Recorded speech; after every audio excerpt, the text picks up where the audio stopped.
sudah sampai ke Aceh.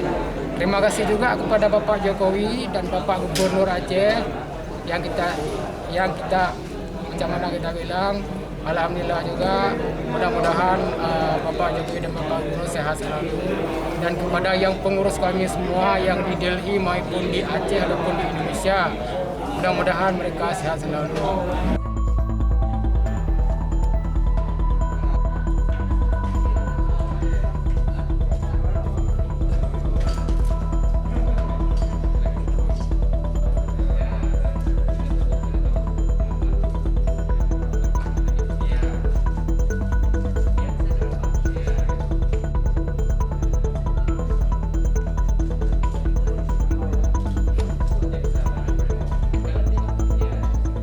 Tapi untuk tahun 2021 ini baru pemulangan yang pertama.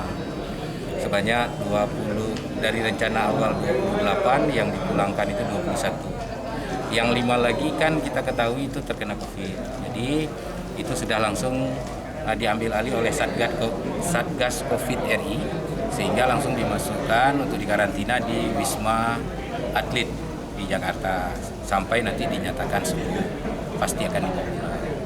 2 lagi ini karena alasan keluarga dan insya Allah mungkin dalam beberapa hari ini juga akan dikembalikan dan akan pulang kembali besok.